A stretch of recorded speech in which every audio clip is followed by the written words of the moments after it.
చేగుంట మండలం ఇబ్రహీంపూర్ గ్రామంలో భూభారతిలో భాగంగా భూరీ సర్వే కార్యక్రమంపై రైతులకు అవగాహన కల్పించారు. ఈ కార్యక్రమానికి ముఖ్యంతిథిగా తూప్రాన్ ఆర్డీఓ జయచంద్రరెడ్డి హాజరయ్యారు. రైతులకు భూరీ సర్వేపై అవగాహన కల్పించి భూములకు సంబంధించిన సమస్యలపై అడిగి తెలుసుకున్నారు. మండలంలో 4 గ్రామాలను ఎంపిక చేయగా నేడు ఇబ్రహీంపూర్ గ్రామంలో అవగాహన సదస్సును ఏర్పాటు చేశారు. వందల సంవత్సరాలుగా భూమి కాస్తు చేస్తూ రైతులు జీవనం కొనసాగిస్తున్నారని, నేడు అటవీశాఖ అధికారులు ఆ భూములో అటవీశాఖ సంబంధించిన భూములుంటూ రైతులకు సూచించడంతో పంటలు పండించుకోలేక ఇబ్బందులకు గురవుతున్నారని గ్రామస్తులు అధికారుల దృష్టికి తీసుకుపోయారు. ఈ సందర్భంగా ఆర్డీఓ జయచంద్రారెడ్డి, అటవీశాఖ అధికారి గీత, జిల్లా సర్వే ఏడీ కిషన్ లు మాట్లాడుతూ ఎన్ని సంవత్సరాల నుండి రైతులు కబ్జాలో ఉన్నారో ఆ భూమి అటవీ శాఖకు సంబంధించిందా కాదా అని భూమి రీ-సర్వే నిర్వహించి ఎవరికీ ఇబ్బందులు లేకుండా చూస్తామని వారు తెలిపారు. సర్వే నిర్వహించి పాత రికార్డులను చూసి పూర్తి నివేదికను జిల్లా అధికారులకు పంపించి అధికారుల ఆదేశాల మేరకు పనులు నిర్వహించడం జరుగుతుందని తెలిపారు. ఈ కార్యక్రమంలో Toopran RDO Jayachandra Reddy, tahsildar Sivaprasad, SI Chaitanya Kumar Reddy, section officer Geetha, స్థానిక సర్పంచ్ జ్యోతిరామ్ రెడ్డి, రెవెన్యూ ఇన్స్పెక్టర్లు జయభారత్ రెడ్డి, సుజాత, ఉప సర్పంచ్ చౌదరి శ్రీనివాస్, గ్రామస్తులు తదితరులు పాల్గొన్నారు. ఈ పరిస్థితుల్లో భూమిని ఎట్లా గుర్తుపట్టడము అనే దాంతో ఈ పరిష్కారం రాష్ట్ర ప్రభుత్వం ఆలోచిస్తుంది. ఏం ఆలోచిస్తుంది? ఇప్పుడు మీరు దున్నుకున్నారు 5 ఎకరాలు. ఇప్పుడు 5 ఎకరాల పొలము మీరు ఇప్పుడు గ్రామంలో అందరి 200 కడప ఉందనుకోండి. 200 కడప సమస్యలు ఉంటాయా? ఉండవు కదా. 10 కడపకు సమస్య ఉంటుంది. 190 అయితే వాళ్ళే దున్నుకుంటారు, వాళ్ళకు కూడా కరెక్ట్ ఉంటుంది. కానీ ఆ రాను ఏమైపోతుంది అంటే ఇప్పుడు నేను నుంచి దాకా దున్నుకుంటున్నా అంటారు. ఆ దున్నుకుంటున్న వాడడానికి ఆధారం ఏది లేదు. భూమి కొలతలు లేవు. కొలతలు అంటే నువ్వు దున్నుకుంటున్న దానికి కొలతలు లేవు. ఆ కొలతలు చేయడానికి అంటే ఎప్పుడో నిజాం రాజు దున్నుకుంటుంది వచ్చిపోయిందంటే మళ్ళీ ఎవరు కొలవలేదు. ఇప్పుడు నేను దున్నుకుంటున్న దానికి కొలతలు లేవు. ఈ నుంచి దీని దాకా ఉన్నది అని చెప్పడానికి లేకపోతే ఏదైనా గొడవ వచ్చిన, మీ కొడుకుతో గొడవ వచ్చిన, బాధలతో గొడవ వచ్చిన, ఇది నా భూమి ఉంది అని చెప్పడానికి ఏదో సర్వే వచ్చిన గుర్తుపట్టడానికి ఆధారాలు లేవు. ఇప్పుడు దాని ప్రకారం అది రాష్ట్ర ప్రభుత్వం ఆలోచించే ఈ సర్వే విధానాన్ని తీసుకొచ్చి మీ గ్రామంలో ఫస్ట్ పైలట్ గా ఆలోచిస్తుంది. ఎందుకు? ఇప్పుడు మీరు దున్నుతున్న భూమి దగ్గర సర్వే వస్తాడు, మీరు చూపెడతారు ఈ నుంచి ఇట్లా దున్నుతున్నా అంటే ఇప్పుడు ఆ దున్నుతున్న పాయింట్ తీసుకొని రైట్ ఏం చేస్తాడు అంటే శాటిలైట్ ఉంటుంది, మీకు అర్థమైంది కదండి. రైట్ ఆ ఉపగ్రహాలతో అనుసంధానం చేస్తాడు. దాన్ని మీరు అక్షాంశాలు రేఖాంశాలు అంటారు. జియో కోఆర్డినేట్స్ అని ఇంగ్లీష్ లో తీస్తారు. అక్షాంశాలు రేఖాంశాలతోటి దాన్ని మ్యాపింగ్ చేస్తాడు.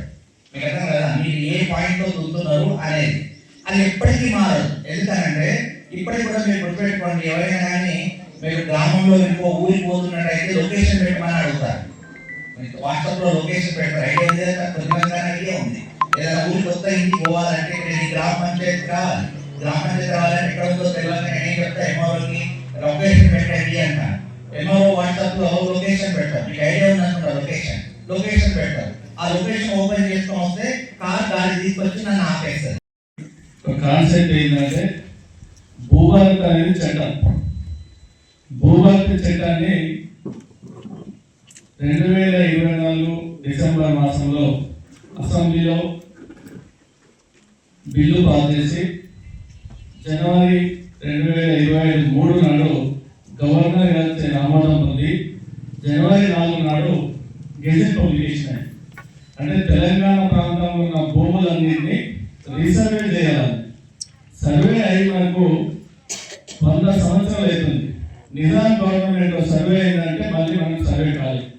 నిజాం గవర్నమెంట్ అయిన సర్వే అంతా కూడా మరటివాడి మోడీ సిస్టంలో ఉంటుంది. ఏడిఎఫ్స్ సర్వే యొక్క మెయిన్ ఉద్దేశం ఏంటంటే రైతులు మీ ఆధీనంలో ఉన్న భూమిని కొలిసి దానికి సంబంధించిన నక్షలు తయారు చేసి ఆ భూమితో పాటు భూమిలో ఉన్న డిఫెక్ట్స్ అంటే అది చెలకన, నల్లరేగడ, ఎర్రరేగడ దానికి సంబంధించిన డీటెయిల్స్ అన్ని కూడా ఏది సర్వే లాంటి భద్రపరిచి దానికి సంబంధించిన అసెస్మెంట్ అంటే శిస్తు చేయడానికి ఆ రోజు సర్వే నిజాం గారు చేసిన సర్వే. ఆ తర్వాత నిజాం సంస్థానం విడిపోయిన తర్వాత నిజాం సంస్థానం భారతదేశంలో కలిసిన తర్వాత మన నిజాం సంస్థానం కర్ణాటక నుంచి విడిపోయిన బీదలన్నీ కూడా కర్ణాటక రాష్ట్రానికి అనుగుణంగా సర్వే అయింది.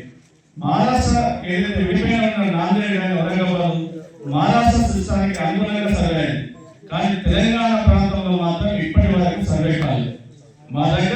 రికార్డ్ అంతా కూడా రైతులు ఏదైనా మా భూమి తక్కువ ఉందా ఎక్కువ ఉందా అని మా దగ్గరికి వస్తే పాత రికార్డులు తీసుకొని వచ్చి మీకు సరిహద్దులను సరి చేసే బాధ్యత మండల సర్వే కానీ ఆడియో కానీ ఏడి కానీ తీసుకుంటారు.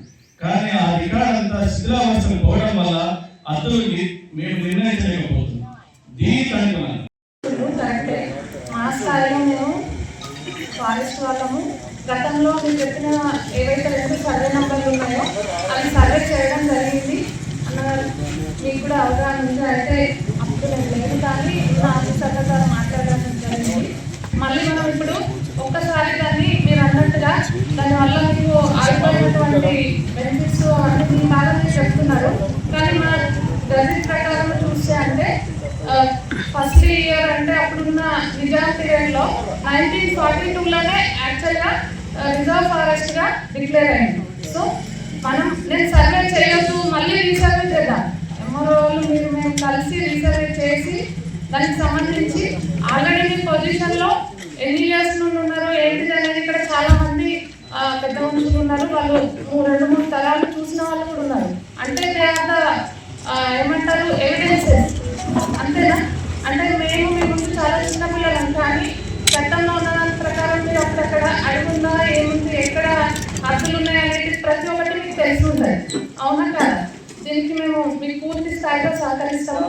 పై అధికారులకు కూడా చెప్పి మా ముందుకు ఖచ్చితంగా వరకు సహకారం అందించాలంటే వరకు అందిస్తామని ఈ అవకాశం ఇచ్చినందుకు